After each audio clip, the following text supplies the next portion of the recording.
Some days, the fire inside feels bright enough to change everything.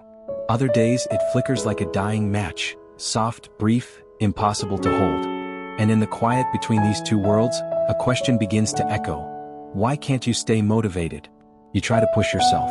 You promise yourself. You whisper intentions into the future as if the future is listening. But motivation behaves more like weather than a decision. Shifting, fading, arriving unannounced, leaving without warning. Can feel personal, even shameful. As if inconsistency is a flaw. As if desire should be enough. But beneath the disappearing spark lies a deeper psychological rhythm. One woven from biology, memory, protection, and fear. A rhythm you've been moving to without ever realizing it. Motivation often arrives like a quiet spark. Small, sudden, almost miraculous. It lights up the mind with possibility, filling the body with a brief sense of purpose. In that moment, everything feels within reach. Ideas grow wings. Plans appear effortlessly. You feel something rising inside, a momentum, a clarity, a whisper saying, maybe this time will be different. But the spark never stays. Not in the way you want it to. For many people, motivation behaves like fragile weather. It appears in warm bursts and disappears in long, cold stretches. There is rhythm in it, but no warning. And when it fades, it leaves behind a familiar silence. A silence filled with self-doubt, confusion, and the weight of things left undone. In that silence, you might start to question yourself. You wonder why the energy that felt so strong yesterday becomes a distant memory today. You wonder why your intentions are clear but your actions are scattered. You wonder how something that feels so true in the moment can vanish before you even begin. This isn't laziness. This isn't weakness. This isn't a flaw in your character. It's the emotional beginning of a deeper pattern, one that has been shaping itself within you for years. There are days when your mind feels open, spacious, alive. You can see your goals clearly, the healthier routine, the bigger dream, the unfinished project waiting for you to return. You picture a version of yourself moving steadily, gracefully, almost effortlessly through the world. But then the day ends, reality returns. And the spark that once felt like a promise becomes a memory, soft, distant, already fading. It's confusing because the desire is still there. The longing is real. You do care deeply. You've imagined progress so many times that it almost feels like a place you've already visited. Yet motivation slips away before you can turn intention into movement. Sometimes it fades because the world becomes heavy. A small task feels like a mountain. A simple decision feels like a burden. You tell yourself you're tired, and you are. But the tiredness is more than physical. It is emotional. It is the fatigue of carrying expectations you can't always meet. Other times, motivation disappears because the spark was never meant to last. Sparks are beginnings, not fuel. And many people confuse the initial burst of inspiration with the long, quiet process of living through reality. A spark can show you a path, but it cannot walk it for you. And so you return to familiar questions. Why don't I stay consistent? Why do I lose momentum? Why can't I just follow through? You are not alone. People everywhere feel this contradiction, the deep desire for change and the equally deep pull toward comfort, security, and routine. The conflict is universal. The heart reaches forward while the body stays behind. This chapter is the emotional beginning of that tension, the place where dreams collide gently with human limitation, where you realize that motivation is not a river but a tide. It doesn't carry you in one direction. It ebbs and flows, rises and falls, arrives and disappears. If you listen closely, you can feel this rhythm inside yourself. The brief excitement of wanting more. The sinking feeling when motivation slips away. The quiet guilt that follows. And beneath it all, a longing that never fully leaves. Here, in this flicker of desire, is the truth most people never say out loud. You do want to grow. You do want to show up. You do want to change your life in ways that matter. But motivation was never built to stay. It was built to start. What comes after the spark? The confusion, the inconsistency, the emotional weight. That's not failure. That's the beginning of the real story. The part where you learn that the mind is not driven by force, but by understanding. And that motivation fades not because you don't care, but because something deeper is happening beneath the surface. Something worth exploring. Something worth finally seeing. Before motivation became something you chased, it was something you learned. Long before adulthood, long before deadlines and routines, there was a quieter world. The early one, the one that shaped how you came to believe effort should feel. The way you respond to goals today carries echoes of the patterns formed back then, in moments you barely remember but still live inside. In childhood, motivation isn't called motivation. It is curiosity. It is the joy of trying.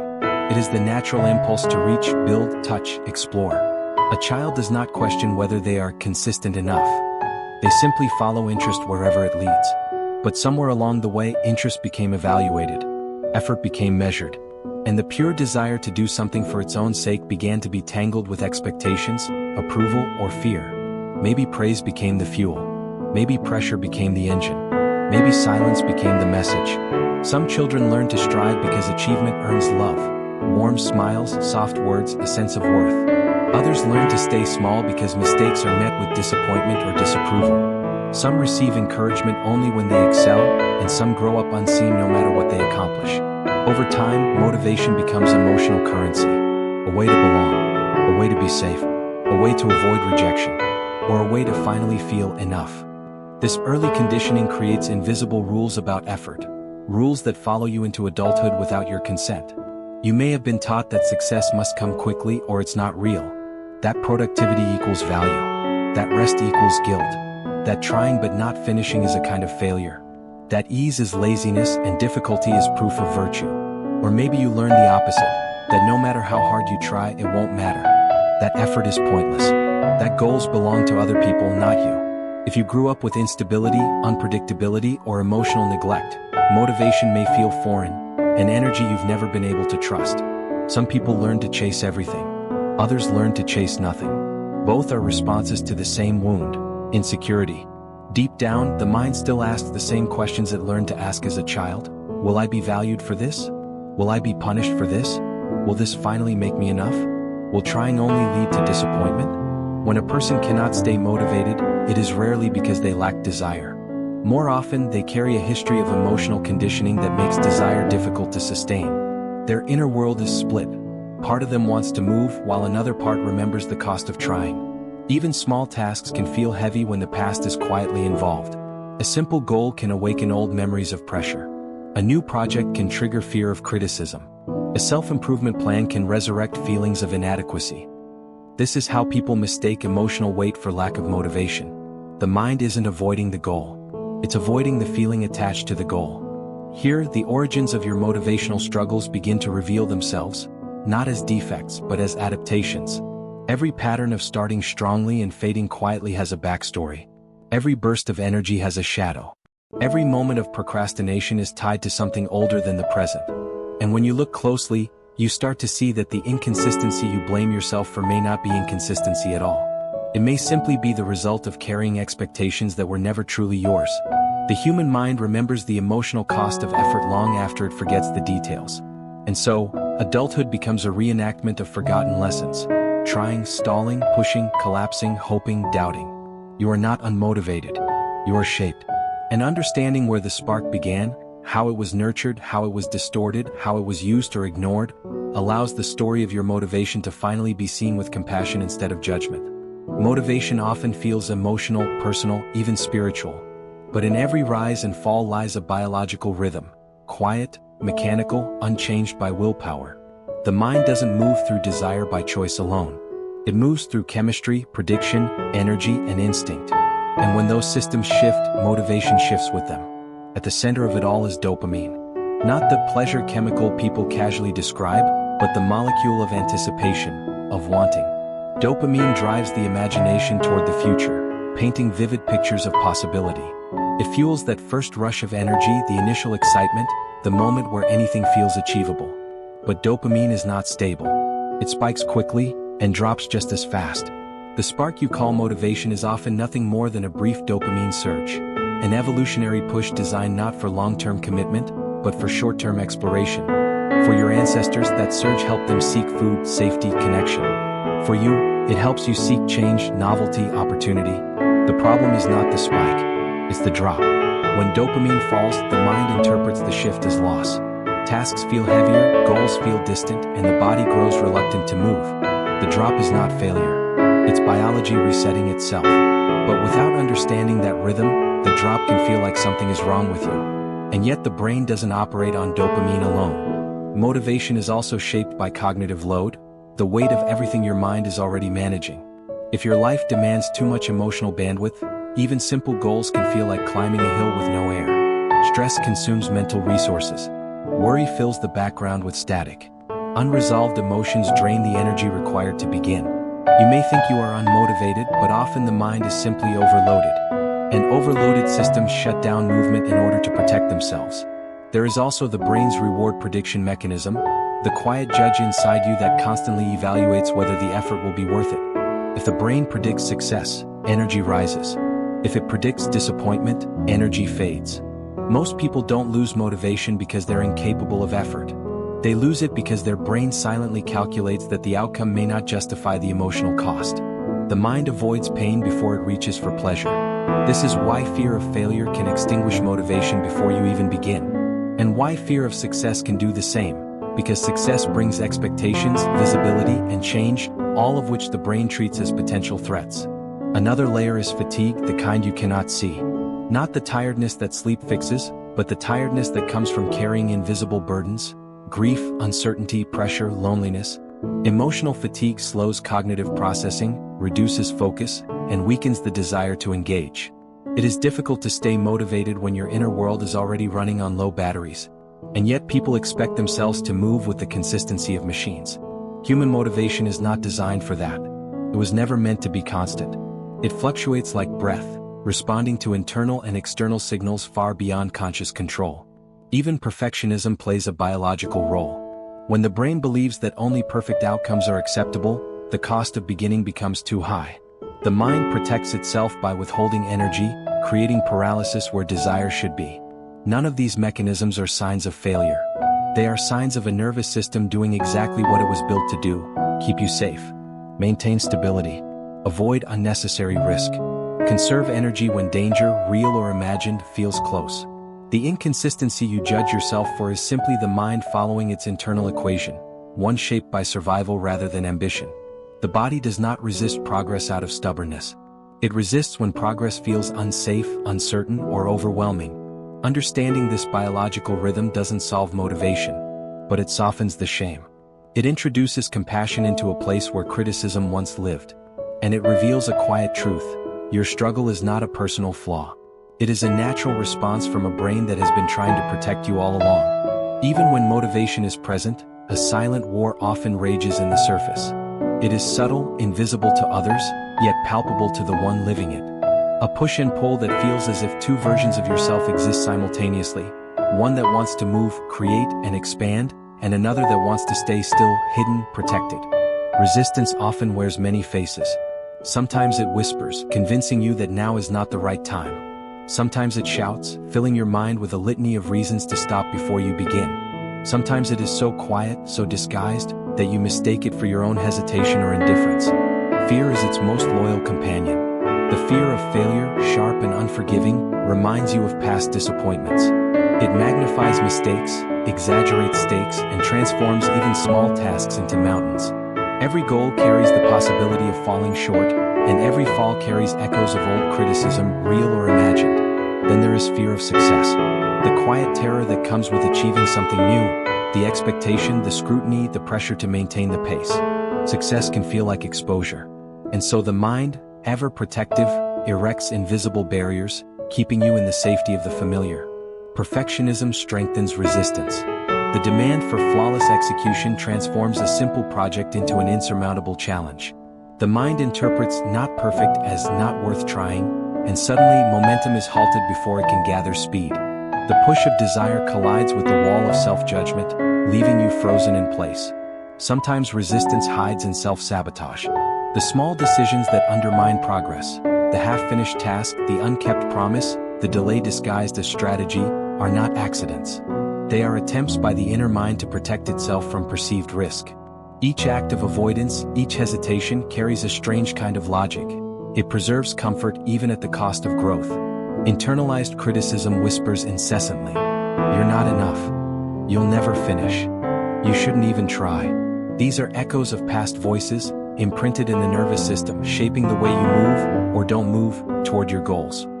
The conflict feels personal, yet it is universal. Every human mind carries it, though its form varies. Some experience it as procrastination, some as self-doubt, some as inertia, some as bursts of energy that fade before momentum can take root. The pattern is consistent, even if the outward manifestation is different. It is the tension between ambition and protection, desire and caution, curiosity and survival. It can be exhausting, this inner tug of war. Every attempt at motivation is met with friction.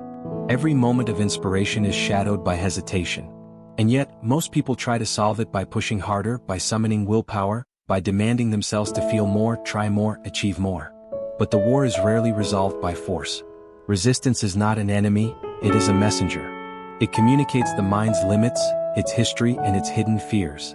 To move forward, the inner dialogue must shift from judgment to observation. To see the tension without condemnation is the first act of understanding. When you acknowledge resistance, not as failure but as an integral part of your psychological landscape, the struggle loses some of its power. Its whispers become quieter, less commanding. Its walls become visible, no longer invisible barriers holding you hostage. The silent war inside you is a signal of care, not weakness. It is the mind's way of negotiating between safety and desire, between the familiar past and the uncertain future. And while it can feel maddening, it also reveals a deep human truth. Motivation is never just a matter of energy or discipline. It is a conversation with yourself, a dialogue between courage and caution, longing and protection, hope and fear.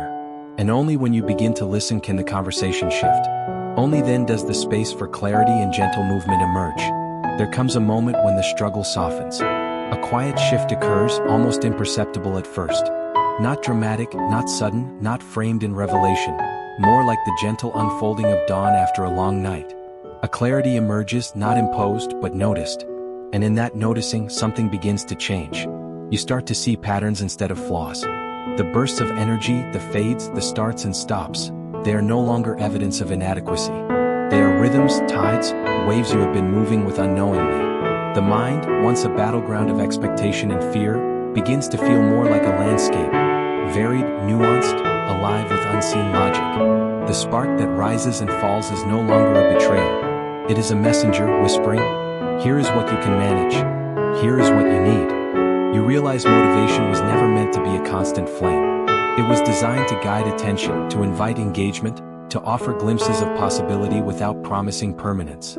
The first awareness of this truth is liberating. You stop blaming yourself. You stop measuring against impossible consistency. You stop fighting tides that cannot be held. Instead, you begin to observe, when it rises, when it falls, and how it shapes your movement. The observation itself becomes a form of calm, a quiet surrender that is not defeat, but understanding. Alongside this awareness comes a soft compassion. For every hesitation, every falter, every not enough, you carried silently in your chest. You see now that the mind was protecting you, balancing longing against risk, desire against history. The gaps were not failures. They were pauses, carefully orchestrated by systems older and wiser than conscious thought. Something else begins to happen. Expectation softens. You stop demanding that motivation appear at a certain time, in a certain form, under certain conditions. You start to accept the variability of energy as part of the human condition. You understand that progress does not require perfection. That effort does not demand endless consistency. That presence, even small, is enough to build momentum over time. In this clarity, the internal war quiets. Fear and resistance lose some of their power. They no longer control the narrative. You recognize them as voices, not rulers. Their warnings become informative instead of oppressive. You are no longer pushed around by invisible currents. You are watching the currents, learning their patterns, and moving with them rather than against them. The realization is subtle, yet profound. It is not about solving a problem. It is not about creating flawless systems of motivation. It is about understanding the rhythms that have always existed, both within and around you. And in understanding, there is trust. A trust in yourself, in your body, in your mind, and in the natural ebbs and flows of desire. The moment does not erase the struggle. It reframes it. What once felt like inconsistency now feels like life itself. A gentle, cyclical force that mirrors the body, the seasons, the mind, the heart. Motivation is not a measure of worth. It is a reflection of alignment, energy, and context. And when you finally see that, the spark returns, not as pressure but as invitation. For the first time, you realize that motivation does not need to be chased. It can be understood, watched, respected. And in its own rhythm, it will rise again. The inner dialogue shifts from judgment to curiosity, from frustration to gentle attention, from harsh insistence to quiet observation. And in that shift, the landscape of your mind opens. The tides of desire are no longer enemies but guides. And in that clarity, even the smallest spark feels like light enough to begin. Stability is not found in force, in pushing harder, or in trying to will motivation into permanence. It is found in trust. Trust in the body, trust in the mind, trust in the rhythms that govern both. And trust begins quietly, not as a dramatic revelation, but as a willingness to notice patterns without judgment. When someone begins to understand their motivational cycles, they start to listen to their own energy rather than constantly measuring it against external expectations. They observe the times when desire rises naturally, and they notice the times when hesitation is inevitable. They learn that rest is not failure, and that pause is not surrender. Every surge, every lull, is accepted as a meaningful part of movement. Trust grows when the mind recognizes that inconsistency is not shameful. The brief bursts of effort, the moments of withdrawal, the cycles of attention, they are not evidence of inadequacy. They are evidence of humanity. They are signals from a system designed to balance survival with exploration. Understanding this allows a person to navigate life with less self-criticism and more gentle responsiveness. The first step toward this trust is awareness of limits. Every person has emotional, cognitive, and physical boundaries. The mind signals them in subtle ways: fatigue, distraction, irritation, procrastination. Learning to notice these signals is learning to respect them. Over time, honoring limits reduces the inner conflict that drains energy and diminishes desire. The mind and body are no longer at odds. They begin to work together. Alongside limits is the understanding of emotional history. Patterns that once felt like resistance or laziness are reframed as echoes of experience. Childhood lessons, past disappointments, internalized expectations, they shape the ways motivation rises and falls. Seeing these patterns without judgment transforms them from obstacles into guides. Each pause and each burst of energy becomes intelligible, meaningful, and predictable in its own way. Trust is strengthened through rhythm. When attention is paid to natural cycles of energy, productivity, and rest, a predictable flow emerges. Goals are approached in alignment with natural peaks of motivation. Tasks are scaled to fit capacity, not idealized effort. Motivation is no longer demanded, it is invited. And as trust grows, the fear that once dictated action diminishes, replaced by a quiet confidence in self-knowledge. Integration occurs when effort and rest are held in balance. Movement is tempered with stillness. Drive is tempered with patience. The mind becomes an ally rather than a battleground. Each moment of engagement is followed by an acknowledgement of limits, not criticism. Each period of stillness is treated as a necessary component of progress, not a moral failing. In this state, motivation is no longer an unpredictable force to be chased. It becomes a companion. Its presence is noticed, welcomed, and understood. Its absence is observed, accepted, and respected. The mind feels safe with itself, and the body feels safe in its rhythms. And in that safety, movement becomes possible, not through effort alone, but through alignment with deeper patterns of being. Trust allows a person to begin without judgment, continue without shame, and pause without guilt. It allows the flickers of desire to be meaningful, even when they fade. It allows life to unfold according to a rhythm that is inherently human, inherently imperfect, and inherently alive. To become someone you trust is not to eliminate struggle. It is to meet struggle with clarity, compassion, and patience. It is to move through cycles of motivation and hesitation without losing oneself to frustration. It is to live in the quiet certainty that the mind, the heart, and the body are capable allies, guiding rather than punishing, inviting rather than demanding. And when trust becomes habitual, the spark begins to return. Not as pressure, not as obligation, not as fleeting inspiration, but as steady, rhythmic engagement. A rhythm that is uniquely your own. Motivation does not return as a roar. It returns as a whisper, a subtle warmth beneath the chest, a soft insistence at the edges of thought. It is not forceful, not commanding, not urgent. It is patient. It arrives in its own rhythm, unannounced, quietly asking to be noticed. The cycles you once resisted, rising and falling energy, bursts and pauses, attention and withdrawal, are no longer adversaries. They are guides. Each wave of desire, each moment of hesitation carries information. Each movement toward engagement, and each retreat into stillness, reflects the deeper workings of mind and body. To witness them is to understand that motivation is not a commodity to be hoarded, but a rhythm to be experienced. In the silence of fading sparks, there is insight. In the pauses, there is observation. In the waiting, there is preparation. Every interval carries purpose, even when the purpose is invisible. even when it is misunderstood. Human desire is cyclical, shaped by biology, history, and emotion. It is not meant to be constant. Its inconsistency is not failure, it is life. It is the mind negotiating between the pull of possibility and the need for safety. The heart seeks, the body hesitates, the mind calculates, and through this dance, growth quietly unfolds. Motivation is not lost. It is simply moving as all living things must. There is a poetry in returning to the spark. Not the naive spark of boundless energy, but the mature spark of awareness. It is tempered by understanding, informed by patience, and softened by compassion. It asks for no more than what the mind and body can give. It rises, falls, and rises again, like the tide along a shore, inevitable and beautiful in its rhythm. To recognize these patterns is to see the humanity behind desire. You no longer judge yourself for the gaps, the delays, the fading energy. You see them as natural, as meaningful, as part of the story. You witness without condemnation. You feel without shame. You move without forcing, and you pause without guilt. Motivation becomes a mirror of life itself. Its cycles are reflections of growth, fatigue, memory, fear, hope, and resilience. Its sparks are invitations to engage, not mandates to succeed. Its absences are invitations to observe, reflect, and prepare for the next rise. In this quiet, the fire that once seemed fleeting becomes steady. Not constant, not uniform, not predictable, yet reliable in its own way. It reminds you that consistency is not the measure of worth.